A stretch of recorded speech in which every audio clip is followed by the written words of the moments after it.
We are making Pabbly Connect simple each passing day, and in the same step, we have simplified the way in which you can add data to Google Sheet.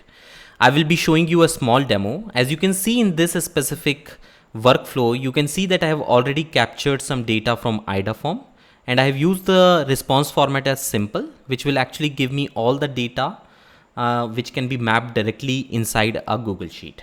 You can see the first name is right here, the last name is here, and the email address is right here inside the Google Sheet.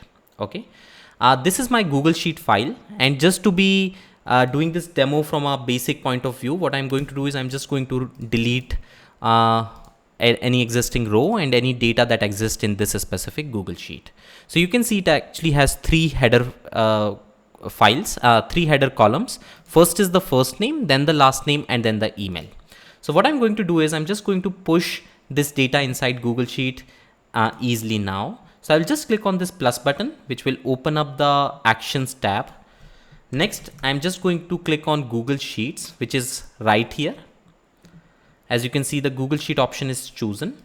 As of now, you used to use this append values option to add any new data to Google Sheet. But in this specific case, what you need to do is you just have to use this add new row method to add a new row inside Google Sheet. So I'm just going to use add new row. Then I'm just going to click on connect.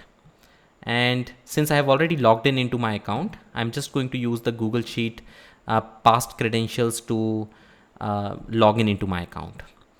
Now you can see my sheet name is Easy Google Sheets Mapping. It is appearing right here automatically. It also shows me all the sheets in my account. So currently there is only one sheet, which is sheet 1. So you can see the sheet number. What you are seeing here is it automatically pulled the header column, which is the first name, last name, and email address right here. Okay. It automatically pulled those headers from my Google Sheet, and they are all readily available right here. What I can do simply is I can just click this map button. I can insert my first name. Then I can just click on last name. I can insert the last name, and then I can just click this button and can insert the email address. Lastly, I can just simply save it, and I can just try to send a test request. As soon as I do that, you can see my data is appearing right here.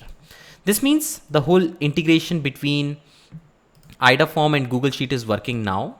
And you can see this is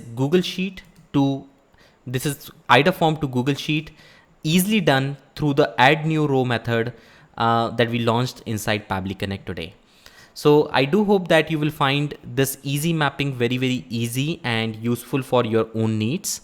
Just in case if you have any questions, again, the team emails is admin@pabbly.com. So thank you for watching this video.